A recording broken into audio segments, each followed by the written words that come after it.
postal official. Yeah, because every state's got their own rules about this. Right, that's true. That's true. Yeah, here's something, make sure that that's what's going on here. Right, sure. Right. But maybe we should all keep our ears out just to get a better clarification on that and see if we keep hearing that same thing over and over again. That's something we can believe if we keep hearing that. That's great. Versus some sort of contradiction of that. So I want to just tell you what I'm putting in the chat. And Jewel has been sending out the chat. Jewel, can you do that today? Send out the chat. So when people come later, they only see the chat from when they come in. But Jewel sends out the whole chat. So this first thing is something that's happening Thursday night. And it looks really interesting. So check that link. It's called Voting in Troubled Times, and Reclaim Our Vote is sponsoring it. And then the other thing is an article that Cliff sent, which is really good, about how Trump has launched a three-pronged attack on our election system. So those are the two things I put in the chat I just want to call your attention to. And David Anderson said, postmarked by 5 p.m. on Election Day in North Carolina. Thank you. Quick question. Yes. You mean a person when they come in can't go all the way back to the start of the chat? Right. They only see from when they came in. Okay, good enough. And then I just want to make sure I have the ability to put music on the screen. Oh, right. Okay. Thanks. Okay. Yeah, Rance, Mark, I what you posted, and I was going to paste it back in when you started. So. Oh, good. Thanks, Mark. That's really good. That's really good. Randa, will you be screen sharing for the grannies as well? Oh, it's for the grannies. Yeah. Oh, that's yeah. Because I saw yours already up on chat. Yeah. Yeah. Okay. I also put a notice in the chat about Moral Mondays continuing every Monday until Election Day. Oh, thank you. I didn't know that. Yeah. 3:30 on Monday. You get on with, I put it in the chat. You can either get on the live stream on the Poor People's Campaign website or their Facebook page. And then we make phone calls to elected officials. It's been Mitch the first 2 times, but that could change depending on what kinds of obstruction other officials are conducting. So a way to, it's a way to stick together. And we've been generating a lot of phone calls and jamming up the lines in Kentucky and in DC. So that's been fun. Great. That is so great. And Reverend Barber is having a press conference at 1:00 this afternoon because they're releasing the report on the on the effect and the importance of poor people's votes and how there are more of them than there are in terms of the difference between winning and losing elections. So that's at 1:00 today, and I'll put the link in the chat too. Thanks, Vicki. Thanks, Vicki. Sure.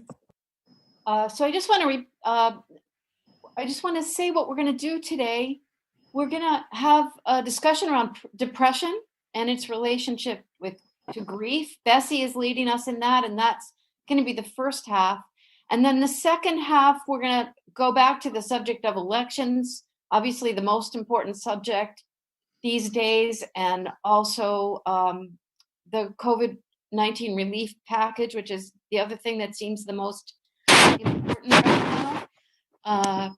And I want to take time to remind everyone that we are live on Facebook and on Triangle Talk Show. So if at any point you don't want to be live, I think Gary can get us unlive for that. And also the chat, of course, is not carried as far as I know. I don't think it is. And so that's private among us. And the other part of the format is it seems like the topic that Bessie is bringing to us is so rich, and the topic of elections is so dense as well, that the only music we're going to have is Randa singing at the beginning, and hopefully we'll all join her, and the grannies singing at the end. And we're really glad that we have grannies today. So they'll be singing the closing song, and then Scarlett will close us out. So that's the map. But it doesn't mean that you can't bring up other things. Okay. So welcome everyone. And while people are still coming in, we can take time to mute ourselves except for Randa.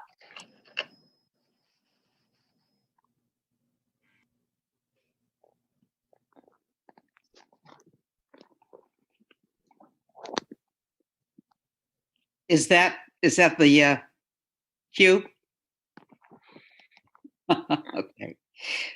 I'm going to sing this together a little more slowly today in honor of our where we're going to go. And the words are in the chat.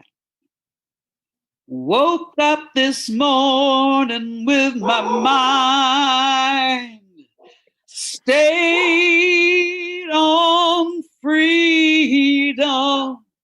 I woke up this morning with my mind stayed on freedom.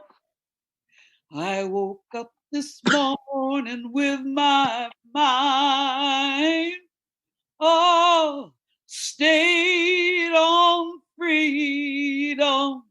Hallelujah, hallelujah, hallelujah.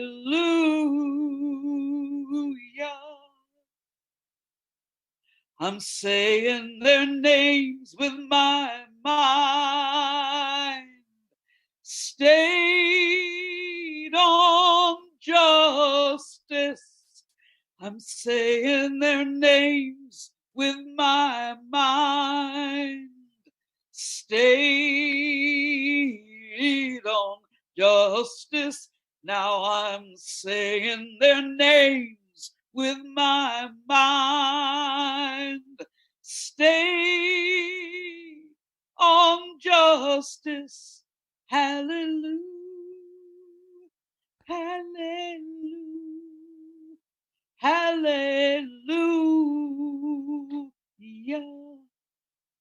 Oh, I woke up this morning with my mind stayed on freedom. I woke up this morning with my mind stayed on freedom. I woke up this morning with my mind stayed on freedom. Hallelujah.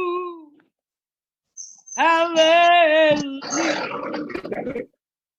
Hallelujah.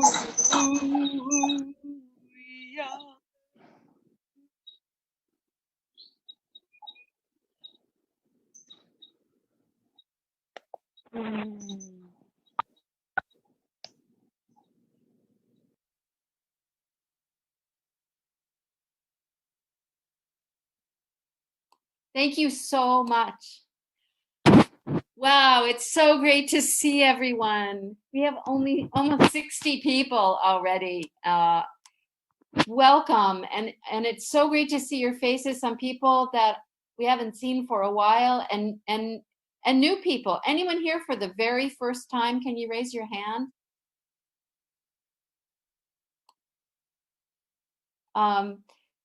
Welcome to.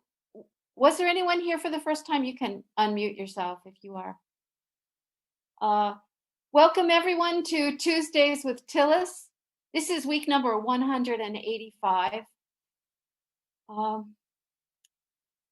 Thank you so much for continuing to show up, continuing to study and look at all this stuff that's painful to look at, and yet somehow, because we're doing it together, we can stay afloat in the midst of this. And so every week we come together to learn from each other and also to listen to our own hearts and the hearts of one another. So I'm inviting everyone right now to feel yourself in your body, ground yourself on this beautiful earth, And even though we're not physically together, feel how we are a community. Feel how we are one in our longing for justice, in our longing to be a democracy in this country, and in our longing for an end to poverty and racism and militarism and ecological devastation. And I'm inspired every day by people that I'm looking at in these little squares. And one of the people that I'm endlessly inspired by is Bessie Keaton, who was an analyst in Washington, D.C. for many years and retired. And we're so fortunate that she came not only to North Carolina, but to Scarlett's neighborhood. And we really appreciate you, Bessie, and I appreciate so much. I ask her, well, what do you think we should do this week? And I love what you said, and I want you to just take it away. Thank you so much. Good morning, everyone. All around us, much is happening so fast. I think we don't have time to process what we're feeling. Anger, disappointments, impotence, isolation, grief. So for the next few minutes, I want you to take yourself away from thoughts of caring for others and turn your attention to yourself and how the questions in the August 3rd Care and Comfort Committee's letters apply to you. Pick a question or sentiment and consider expressing as much as you're comfortable in this open forum about how you're affected. Don't worry, Karen will bring us back to our mission in a few minutes. In the Care and Comfort letter penned by Jewel, several questions about grief were asked of the reader. Do you ever wonder if you're even allowed to feel bad on your own account? You may ask yourself, how can I be hurting when others, some for decades, or have been risking life and limb? Is it acceptable to hurt for my own sake? What am I sad about? What messages do we carry about being sad about our losses, big and small? These days, what is our relationship with sadness? Is it something to push away, to get over? To compare with others? To be honored? Also in the letter is a link to an article, Teaching Children the Skill of Grieving. The authors of the Care and Comfort letter wrote about the article, written pre-pandemic, raises profound questions or points about the importance of allowing space in our hearts for our own sadness, not just our grief or the plights of others. And it shows that life is given more meaning and made more rich when we can hold pain and love, darkness and light together inside as one package, being careful to not let the pain nullify the love or the darkness blot out the light. Since reading the Care and Comfort letter and the article, I too have been thinking a lot about grief and how I was raised and holding pain and love and darkness and light together. Then I heard the news of Michelle Obama's revelation about depression. And I wondered about the intersection of grief and depression. It seems to me the line between grief and depression is thin. Grief and depression are quite different, but they have the same characteristics. And grief can spiral into depression. So if depression can be paralyzing and feels like nothing matters, but with grief, everything matters, what are we experiencing today? I had never thought of grades of depression before Michelle Obama's statement, but I think I understand what she means by a low-grade form of depression. It is low grade because we are not paralyzed. Most of the country is feeling a bit off, but we're not paralyzed. We are activists in the streets and like us at home and on Zoom every week, because where else would we be at 11:30 on Tuesday? Academics and reporters and historians are educating us. Some politicians are fighting for our right to vote safely during a pandemic, all doing the necessary work to effect change because everything matters. If we are not depressed, are we in a perpetual state of grief? So many questions. Because I associate grief with loss of loved ones and close personal friends, it has been difficult for me to appreciate the need to grieve over inanimate losses, of which there have been many during this time of COVID-19. But perhaps that is another reason we cannot process this COVID-related grief. And we feel and believe that in the grand scheme, our losses are trivial. That belief, in turn, makes us feel that instead of feeling loss, we should feel grateful. So we are, at once, grateful and in pain that is not properly processed. In effect, we are in a perpetual state of grief that we don't know how to move through. When I registered for a Lincoln Project webinar, I was given the option to answer the question, what has COVID-19 taken from you? So I want to invite you to think not about your losses, but what has COVID-19 taken from you? And apply the first question in the Care and Comfort letter to yourself. Remember, this time is all about you. The question, do you ever wonder if you're even allowed to feel bad on your own? Pick a personal issue, even what you might think or consider as trivial, that you are sad about, an issue that you are sad about. Accept that it is okay to hurt for your own sake, that you will own and honor your sadness and not push it away as something to get over. And as Michelle Norris said to Michelle Obama during their conversation in their podcast, don't reach for normal, reach for better.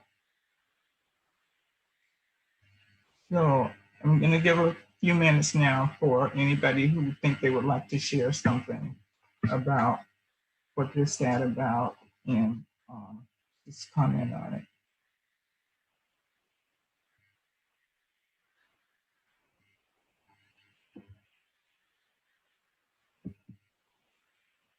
One thing there are lots of things I'm sad about, and I feel that COVID has is the benefit of spontaneity to do things that retirement is supposed to free you to do.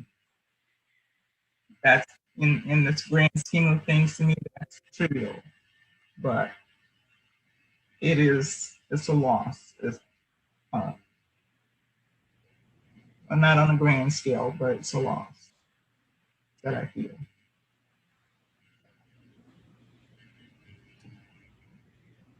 Thank you, Bessie.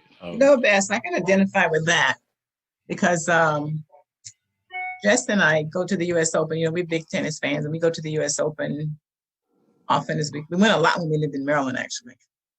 And our plan, when we went last year, our plan was to go again this year. We're going to go to Hawaii this year.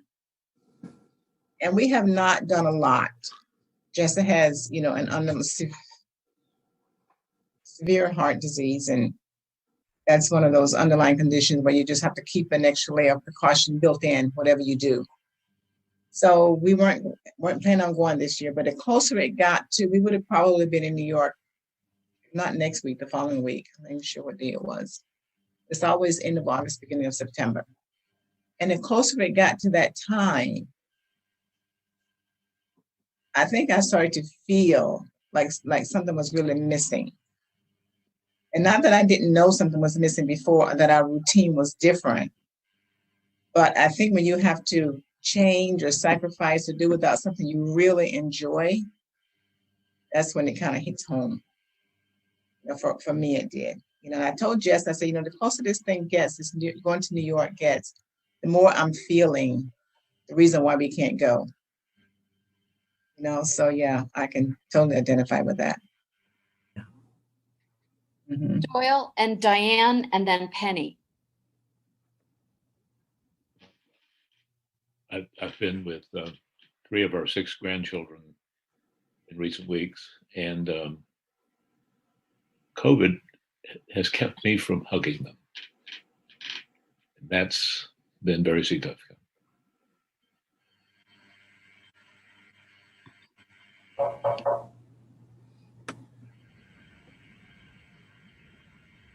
Am I on?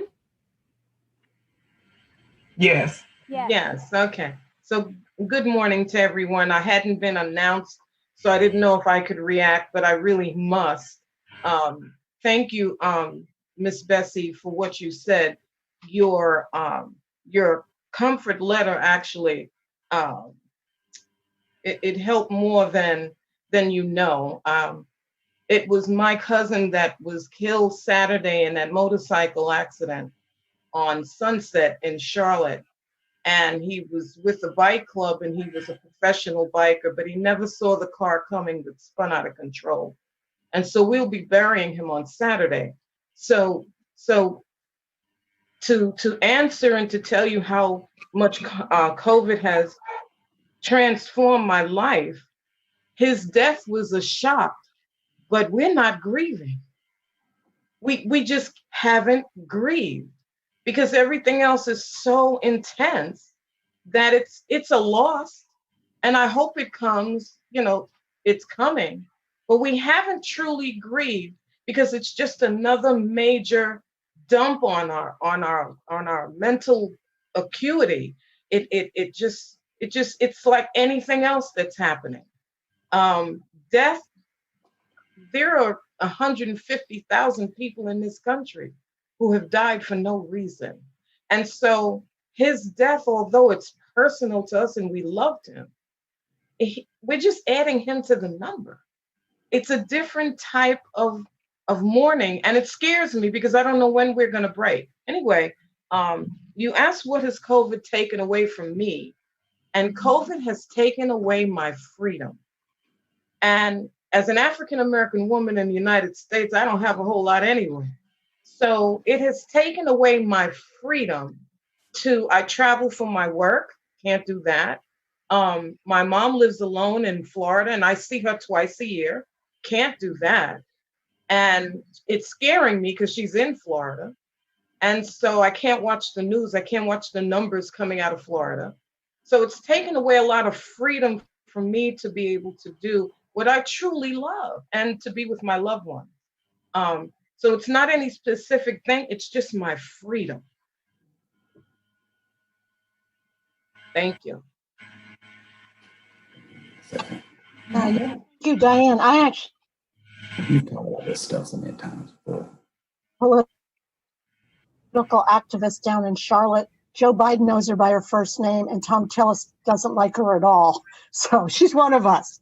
I'm sorry to hear about your cousin. So I agree with Doyle. I have an 18-month-old granddaughter, and I don't get to squeeze her, hug her, or whatever. You know, she's growing up, and I don't get to do what a normal grandmother gets to do. Before COVID, I went partner dancing 3 to 5 nights a week. I can't do that. I dance alone in my living room, and thank God I've got that. I painted every week with my painting buddy. We get to see each other on Zoom, but we have to go to the art studio at separate times. We don't get to, you know, critiquing our work doesn't work together. I mean, I have new things in my life because of Zoom. I know people from Vancouver, Canada, Montreal that I wouldn't have otherwise known. I don't miss the cold and the rain and the heat.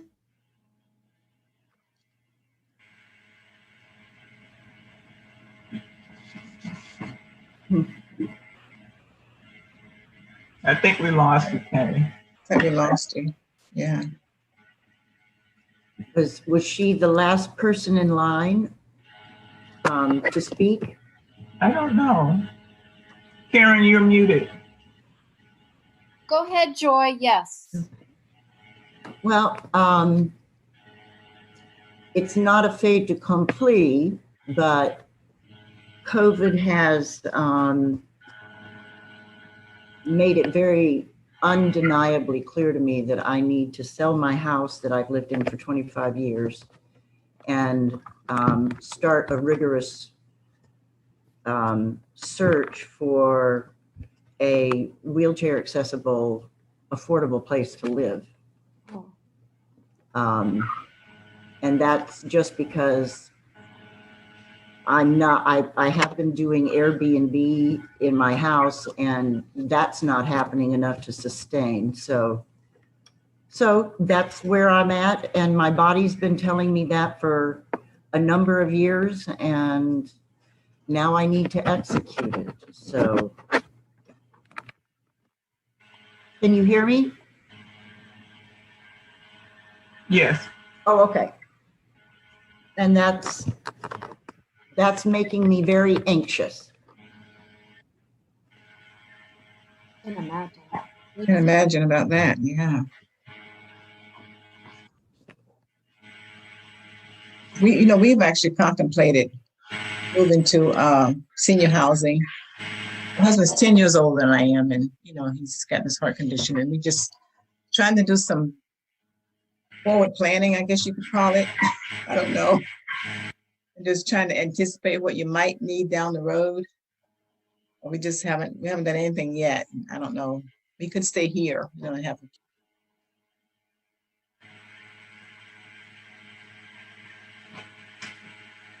Yes, so thank you all for your comments and participation. Oh, Joy, all that talking and nobody heard but you're muted. I was muted. I didn't realize nobody heard me. Okay. No, I heard you, classes, but Joy was saying something. She's muted. We heard you. Oh, okay. Okay. You're muted, Joy.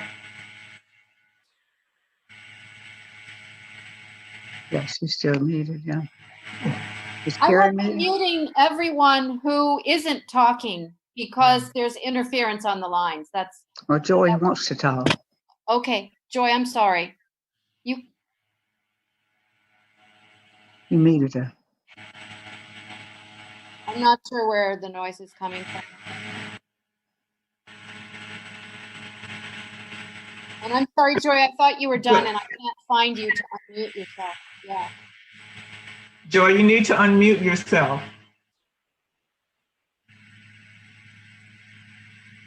Maybe she's not hearing us. I thought she was done talking. Anyone else want to share? Okay, well, I just want to thank everyone for your comments and input and participation in this little exercise.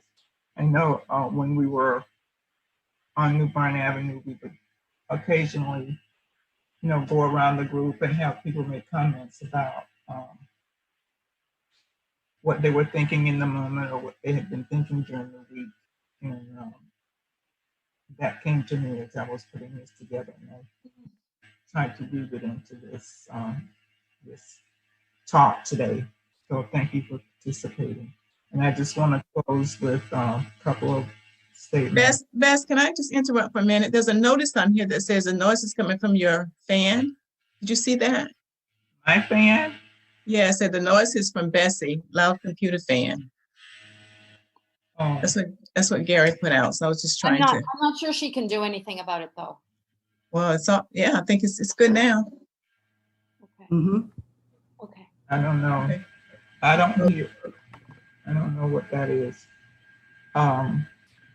So in closing, I would say going forward, let's resolve that to take care of ourselves and stay strong for the work ahead.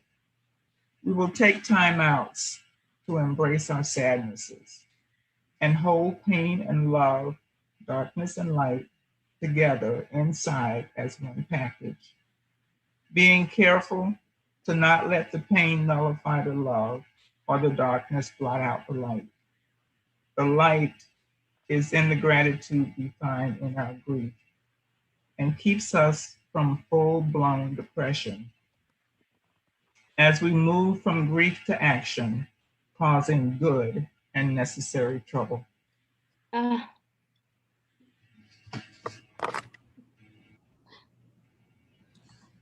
Beautiful, Bessie.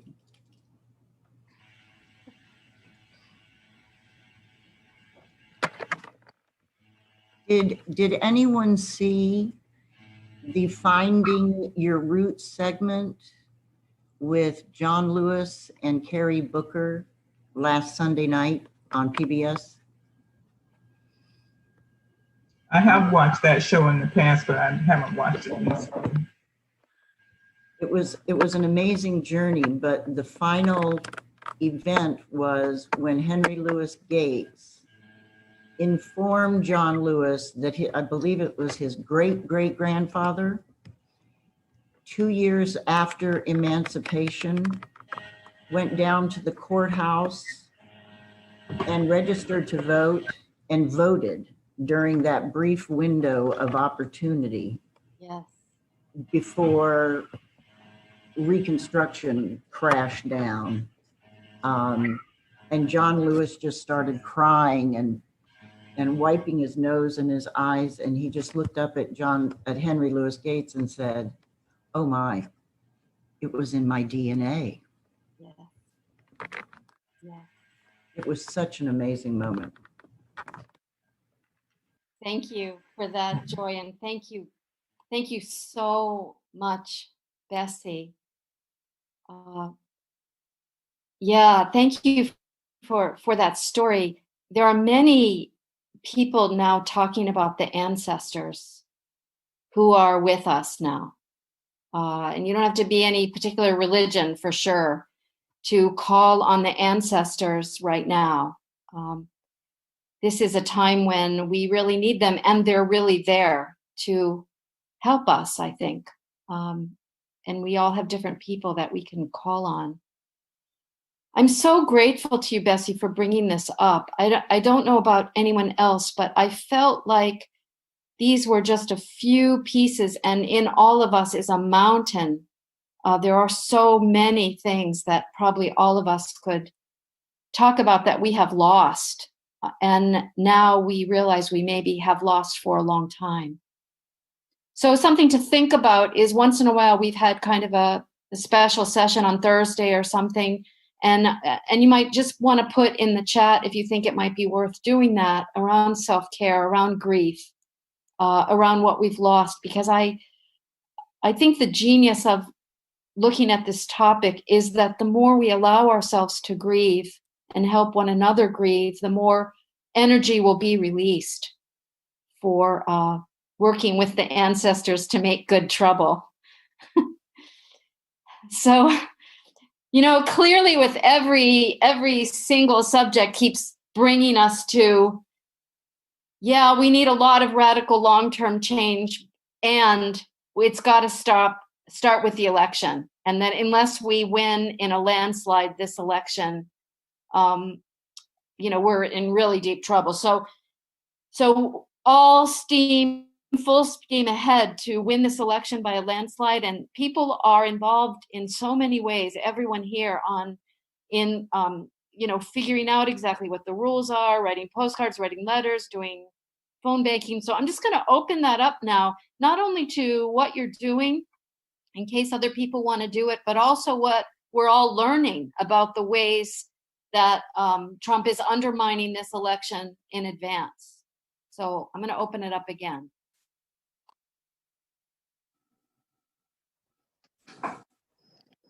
Karen, am I still muted? This is Wanda. Go right ahead.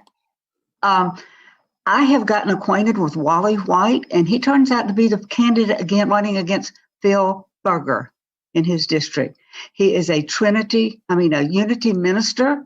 He looks like he may be 40 years old. He has a wonderful personality. He has a site on Facebook that you can go to get acquainted with him. I talked to him last night. I told him I'd be sending him a check, and if he needed cards done, I've got a Unity group here. I had a birthday over the weekend, and I had two parties, family party and Unity church member parties, and we all wore face masks unless we were feeding our faces. But I told Wally White we would be willing to do cards for him. What he really needs is telephone calls. Now, he did the stats this morning. I listened to him for a little while as his presentation on Facebook. There are more registered Republicans than Democrats in his district. He chose his district well, but there are lots of unaffiliated too. And if the unaffiliated went blue, we can beat him. Now, what would be any better than sending Phil Berger home? Wouldn't that be awesome? So take a look at him. Take a look at him on Facebook, Wally White for Senate, and you'll see what a pleasant young man he is. He went to Hollywood first, and maybe Shonda can look at that and say, yeah, me too, New York though. But anyway, Rhonda, Randa, I keep throwing her name. But anyway, so he's been to Hollywood and back. This is what he's chosen to do right now because he feels like it's so necessary. This is his home region, and he'd like to make a difference for it. Wally White. Fantastic. Thank you so much. Take a look and see. Yay, howdy, and this is Karen, and I'm delighted to tell you that Wally White has signed on to our No Toxic Money Pledge. Yay, Yeah, so he won't take any money from Duke and Dominion, and he agrees to a moratorium on any toxic pipelines. Yay, Wally. That's great, Karen. Do you want to highlight anyone else who signed that pledge that we should know about? Well, you won't be surprised to hear that the awesome Jenna Wadsworth just signed on. Yay. So she is our first statewide candidate. Yay. Yay. And obviously Pricey and John Autry and some others too. Yep. Yay. Thank you so much. Jenna Wadsworth is wonderful, wonderful. Yes, and she is. And what's the office she's running for again? She's the Commissioner of Agriculture against the Secretary of Ag against Icky Troxler. Yep. She's awesome. Yes. Thank you. Ricky Hurtado in Alamance County. You know what? I forgot if his district is 62 or, you better look that one up. Ricky Hurtado. RICKYHURTADO, a young Hispanic, he's American, born in the US of A, of Salvadoran parents, went to UNC as a Moorhead Scholar. He's dynamite, friendly, really committed to equal rights for all, and economic justice and environmental justice, and is a delightful human being. Blakely just put on the chat, NC63. He is definitely worth our vote and our financial support if we can. He is wonderful, and he spoke for us once at Tuesdays with Tillis in one of our immigration rallies. Yeah, thank you. He's great. This is great.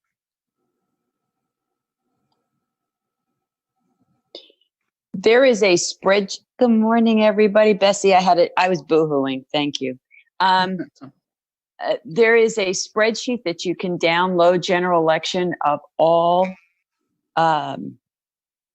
candidates, their addresses. It has everything by county, what the position, what the contest is for. It's a lot of detail in there. So just FYI, I can put the link in the chat. Yeah. That's great. Elena, thank you so much. Evelyn. Yeah, hi. I've done some phone banking for Ricky, and that's been very positive. And the other thing I've done is some phone banking with Durham for All, and that's been a great experience. Monday, Tuesday night, the person who does the training for the phone bank is excellent, and it's a dialer, so it's just been a really good experience. So I really highly recommend Durham for All. Great, great. Yeah, run by young people, minority people of color, young people who are so dynamite people. Yeah. Yeah, they have a list of 17,000 voters in Durham who did not vote in the last election. So that's who they're calling. And it's mostly Black and brown people. So it's been really very well organized. That's terrific. Good.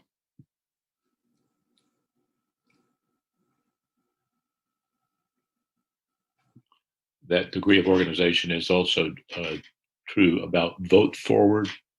You basically send letters to registered Democrats who haven't voted very much. And I have found that to be really easy to do. And you really have the feeling that there's a good administrative effort behind it. Me too. Vote Forward's been a great experience for me as well.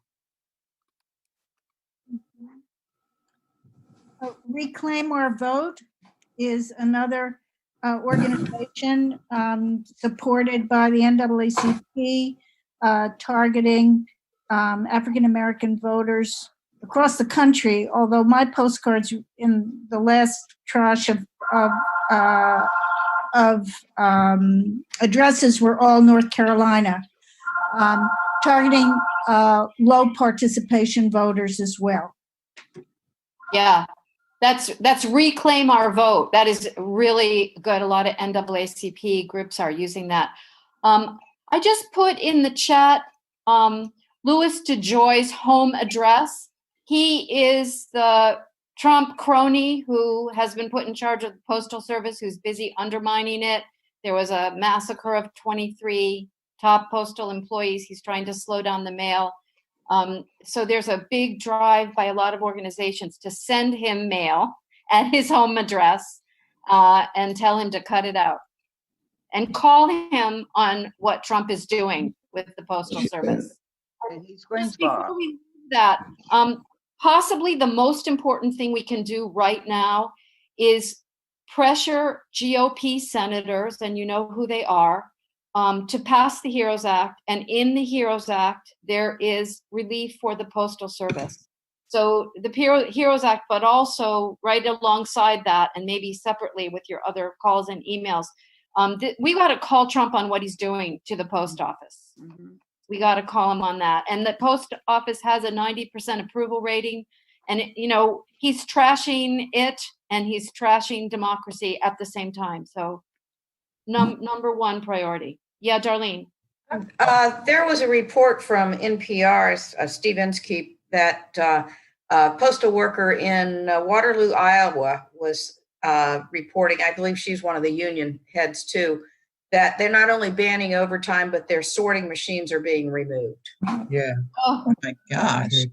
I also saw last night, I think it was on Rachel Maddow's show, this fellow that has been doing a lot of research into the Postal Service, and he says, call your red state senators.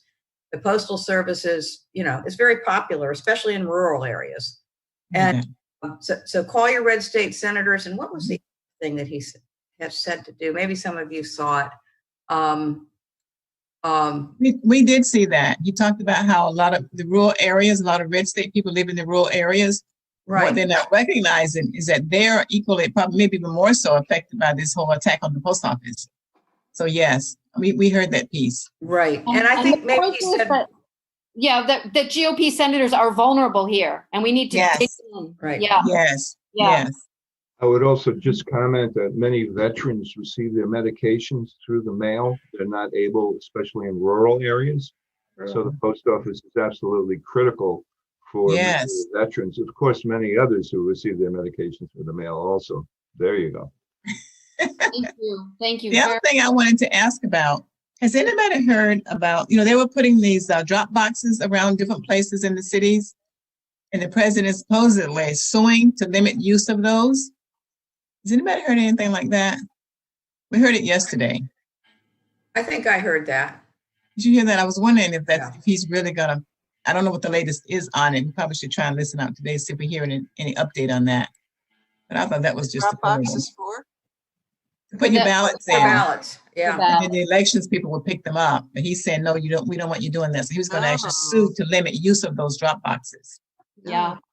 Talk about stooping low. I mean, this And is he doesn't want any ballots accepted that are postmarked after election day. And I think North Carolina has a law, doesn't it, that you can mail them in until the 3rd? Yeah. 3 days after the election day or something? Yeah, I think I remember seeing that on their website, on the North Carolina Board of Elections website. That I don't remember the exact details, but I know the other thing that this fella said to do is don't wait. Vote as soon as you possibly can, and dropping it off at the election board instead of using the mail if you can. Yeah, I think everybody's preaching. Even Eric Holder said that. Get those votes in early. Do not wait.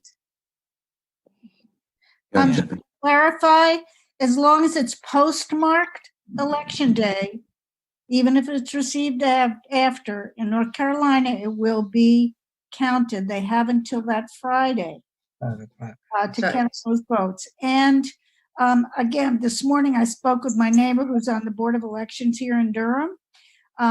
He said that as the ballots are coming in, they're being counted.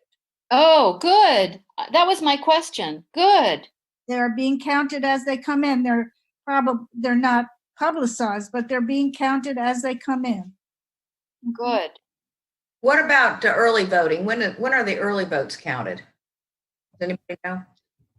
As they come in, I think. Okay. But I didn't ask him that. Those early votes are considered, those early votes are considered provisional votes. Oh. And you have to you have to watch the ones that I'm talking about the early votes that you have, they're considered provisional. And so they count those. I know in my county they do. They count those after, but I live in a strange county. They count those after the after election day. That's what they've been doing. What county is that? Union. Yep, that's one of those. That's right. Well, so I think we need to make it clear. So what we mean by early voting, this is Mark. So early voting, if you mean early voting, it starts October 15th. It runs to the Saturday before Election Day, which I think is the 31st. 31st. Those are counted as they go. And they're held there. That's all within the machinery, is part of the early voting process, at least with Wake County, but those all get counted. Yeah, not the ones you go to the polls for early voting. It's the ones the ones that you mail in. They count them after, like they're extra votes. So I think that was true previously. I think the absentee ballots, because they were a smaller number, if the outcomes were pretty much set, they may not have bothered counting them, but I think that's going to be different this time around. That's right. Well, we were on a Zoom with Supreme Court, our state Supreme Court, Ms. Sherry Barry the other day, Beasley, and she said that Beasley, and she said that we're still in court with a couple of those particular things that they want to take out so that people have more freedom to vote. She wasn't able to talk about it, obviously, in detail, but she said we're still in court and we're hopeful that it will get done before Election Day. Okay. Ellen. Oh, I wrote to Louis DeJoy yesterday and sent it in the mail, and ended by asking him to resign immediately. And I went to my post office on Sunday when there's no traffic, and I went in and put up just a little sign that said, "We love our postal service," and then another sign that said, "Postmaster, stop messing with our mail." So I might just do that again, because I'm sure it got taken down. Somebody was in there and he said, what's that about? And I said, well, they're trying to privatize the postal service and slowing down the mail. So, I just don't think most people know this. I also put signs on my mailboxes in my development about the post office, how it doesn't receive taxpayer money, and the handouts that we got from the union head. I think I'm going to call him today, the head of the local postal workers union, and ask him what else we can do. That's great, Ellen. That is just great. Little good trouble. That sounds great. If you pay your bills by mail, a lot of people have had their mortgages come in late, credit card bills late, and you're getting fined and not fined, but penalized for late payments. So this is in addition to drugs not being seniors and military, et cetera. This is a serious situation, which could really throw a damper, a big form of voter suppression, as is people that'll be evicted. Thank you for bringing that up. Eviction will be a huge problem for so many reasons, and that's one of them. I'm terrified about what's happening with evictions. Somebody needs to tell Trump that the elections are not necessarily finalized on election day. Ask Al Gore. Yeah. Right. Yeah. The link to the article that I put in the chat is really good, and it covers a lot of things like this. Diane, did you have your hand up, or did you speak already? Yeah, I just wanted, I understood that lady to say that they're going to do some letter writing to senators and congressmen about saving the post office. Yes. One of the things that would be really good to add to the narrative is the reason for everything that Trump does is about money. You all know that. And so the first thing he attacked when he attacked the post office was it's losing money. And that is incorrect. The military could be seen as losing money. So they're spending the money that was given to them. And unlike anything else that we've created, thank God for social services, the post office is written in the Constitution. So I would just ask in those letters to remember to name the Constitution and its efforts to always have post offices, and put into the narrative that they are not losing money. They're spending the money that is allocated for their use because they are a federal government entity. And so for me, if you make a letter and you make it compassionate, adding those particular facts would also to your letter would make your letter strong and would be very helpful, because I don't believe half of our elected officials really have ever read the Constitution. That's for sure. That's great. That's great. Can I say something? Yes. If you're on Twitter, if you happen to be on Twitter, the hashtag interrupt Trump is a huge hashtag with these press conferences. I mean, these rallies that he's doing. And I think, I'm just filled with rage. But my rage right now is these press conferences that are like watching Russian television or, propaganda TV. So if you're on Twitter, just keep posting hashtag interrupt Trump. I really don't know what a hashtag does. I'm kind of new to Twitter myself, but that's all I have to say. Yeah, thank you for saying that. A lot of us are on Twitter for the first time, trying to amplify some hashtags, trying to call out some of the lies. We're having a good time, so wade in if you want to. It's fun. Well, the hashtags, I think that's what trends on Twitter. So whoever has, the most of those hashtag interrupt Trumps, if there's a whole bunch of those, that's going to be trending on Twitter. And that's what we want. help them trend. Yeah. Yeah.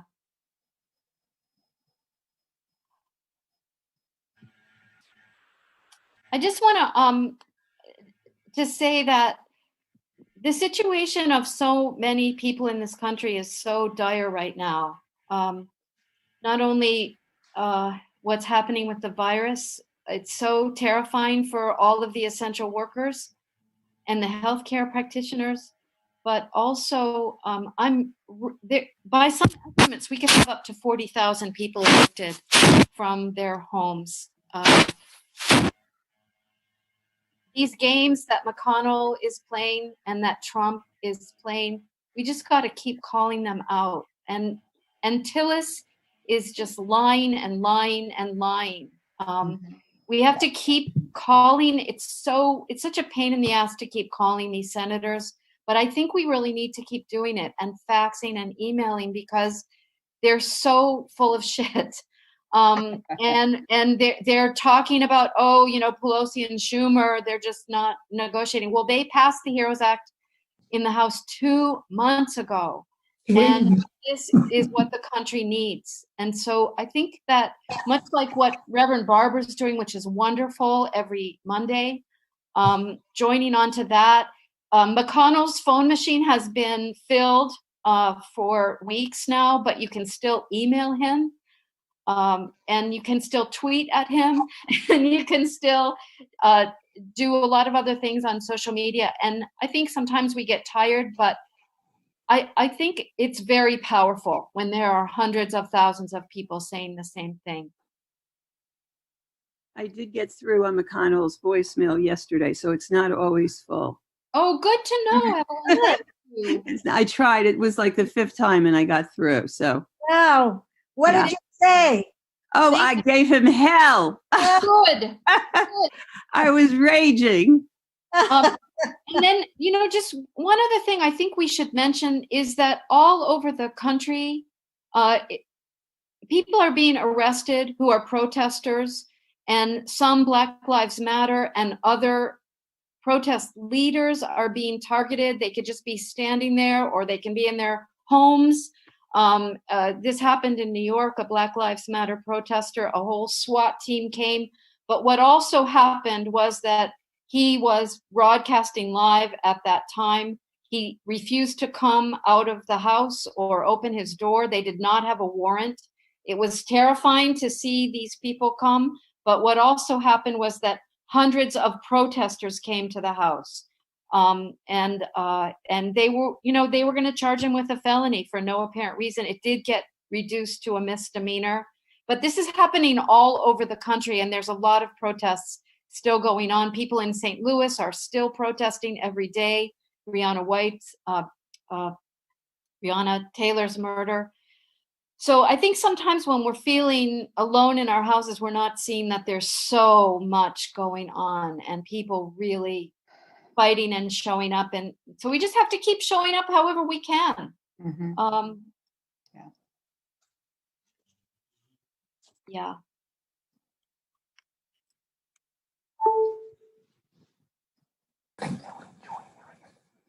Is anybody going to Washington, D.C. on the 28th? I don't know about it. That's the Al Sharpton, the anniversary of I Have a Dream event. Anniversary of the March on Washington. The March on Washington. And is it virtual or is it people going there? No, real. I'm going to try to go. My daughter lives in Silver Spring, right outside of DC. Okay, so people are actually going to Washington. Yes. Yes. Okay. Yeah. Well, I'm going to be ready to go somewhere by then. Is it the National Action League? That's his organization. National Action Network. He announced this right after George Floyd's funeral, that we were going to march. But they've been planning it for at least a year. And they're going to go ahead with it. Yeah. I thought it was going to be virtual, but I didn't watch his his show yesterday, so I'll watch it today to see. I think it's live. I mean, I think they're. No, he's only on the weekends. I'm days mixed up again, so I'm not sure. But Okay, well, let's figure it out. You know, road trip maybe. You never know. It is happening because I signed up the other day. You just do a Google search for National Action Network August 28th, event in Washington or something like that. Okay, thanks. Okay, I think we have to move toward closing because we want to hear from the grannies and then Scarlett. Thank you again, Bessie, and thank you everyone who's brought such rich sharing. Thank you, thank you. And if you don't get the letter from Jewel, put your email in the chat. If you don't get the newsletter, put your email in the chat so she can send you. It's passed down.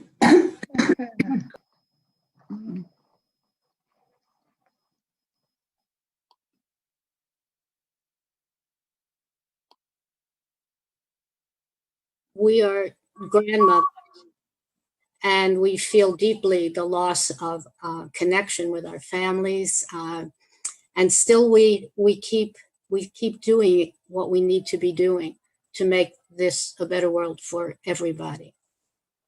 Step by step and step by step, people of the world, be strong. Day by day and day by day, wipe the blood and tears away. Save our neighbors from their terrors, cut the chains that warp and bind. Open doors till all are free and leave oppression far behind.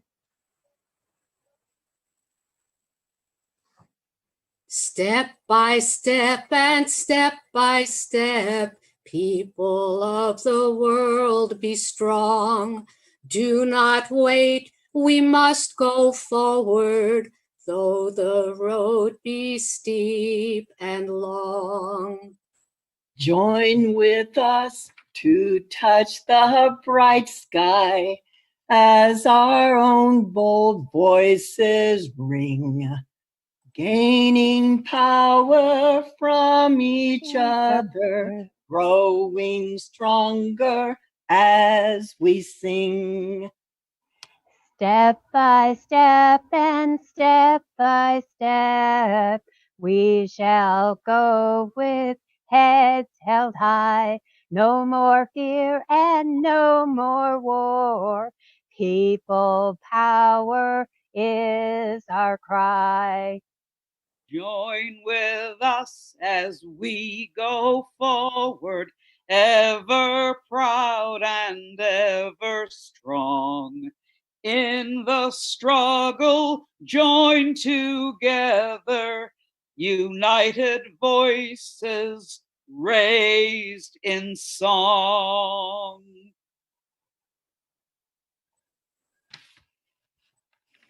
That was beautiful, beautiful. Thank you. Just take a breath. Take a breath. Now, look at all these faces and think about those who are on their phone. We had 70 people today. Last week, Susan spoke of the tattered flag that was flying on Oak Island after the hurricane. And she reminded us that we hold the thread. We hold the thread to repairing our country. And as Reverend Barber said, we are called to be repairers of the breach. So that image has been in my mind. Now, look again at all these faces and take a moment to call on your ancestors. We're woven together in a tapestry. We've been at this for so many weeks. We're no longer strangers. And we're on a journey, a hard journey, to make this a better country. So one last time, look at all our faces.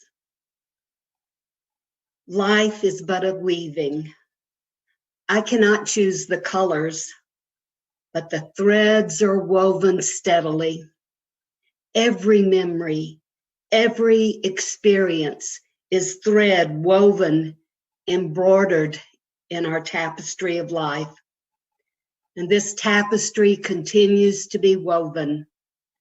The light blends magically with the dark.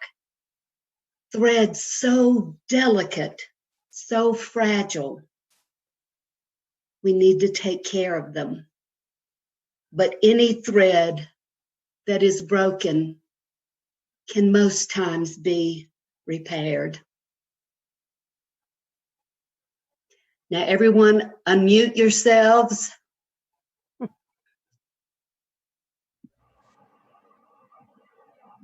Forward together. Not one step back. Forward together. Not one step back. Forward together. Not one step back. Hey, George. Thank you. Thank you. Norma, thank you so much. That was so beautiful. Thank you. You too. Norma and Thanks, Claudia, if everyone. you're still on, send me your email in the chat.